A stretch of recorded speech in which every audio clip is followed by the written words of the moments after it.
So once upon a time, somebody led me to believe that I should be ashamed of myself. And then I started to believe that story. And I have carried that story with me my entire life.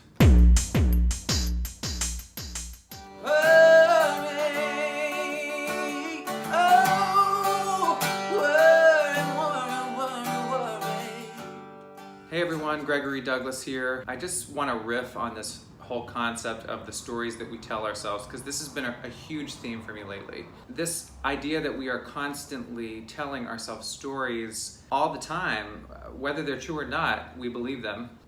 We make assumptions about other people and about situations that we don't know are 100% true. We jump to conclusion. We make assumptions that are usually false, but we also get really caught up in the stories we've been telling ourselves for years, since we were children. That one time that really terrible thing happened to us, and that left an impression forevermore. So now we have this idea of the situation that happened long ago and the story that we've been telling ourselves ever since. I've had so many embarrassing and kind of emotionally crippling experiences like that in the past. I might have been in the 2nd or 3rd grade. I made my mom bring me to a jewelry store because my best friend and I decided that we wanted friendship heart necklaces because they were all the rage back then. You know, the 2 hearts, like your friend gets half a heart and you get half a heart. So my mom and I walked into that jewelry store. I believe I was wearing a teal ladies t-shirt that was like, had this huge neck around it. It was kind of like a over-the-shoulder shirt. I just remember it was bright teal and it just said Florida across it in like hot pink letters. I totally love that shirt. And I also love me some spandex shorts. So I was rocking the spandex shorts with like the rainbow stripes along the side. Ooh, the teal shoulder shirt. Hot.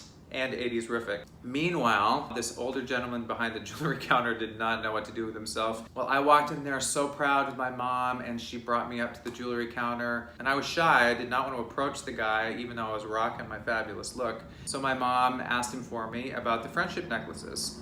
And he was like, oh yes, you know, these are very popular for girls her age. And my heart sunk and my stomach sunk. I couldn't believe this man thought I was a girl. I mean, I literally was horrified. I was so embarrassed. I felt so much shame. I was exuding exactly what I wanted to exude, yet also exactly what I was led to believe was not something that I should be exuding as a young boy.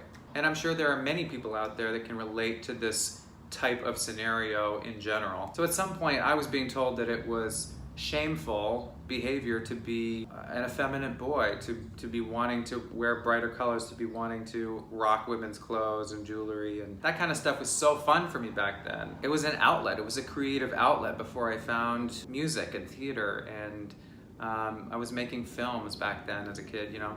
So before I found these other creative outlets, that was my creative outlet. And going into this jewelry store, hearing that from a complete stranger, that's a huge part of my story. That's a huge part of the shame story that I've been telling myself for many years. I'm just really finally working through a lot of that stuff. So it's remarkable to think about how powerful these stories we've been telling ourselves our whole lives can completely dictate the direction of the rest of our lives. So once upon a time, somebody led me to believe that I should be ashamed of myself. And then I started to believe that story. And I have carried that story with me my entire life. I realize now what a blessing it has truly been to have a creative outlet like music, to write about everything that I'm feeling and thinking and to process all of this. It's been a form of therapy for me, and I think for all of my fans and listeners and supporters. And through these type of creative outlets, we can all gain so much insight and write a new story. A story that can really help us all step into our truth and help us step more and more into the very best versions of ourselves. And as creative people, we can really channel that through our creativity.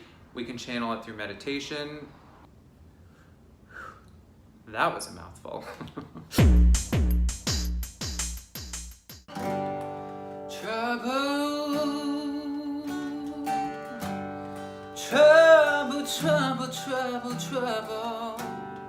Trouble's been dogging my soul since the day I was born.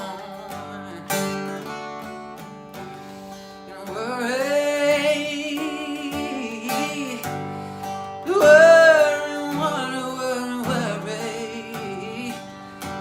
just will not seem to leave my mind alone.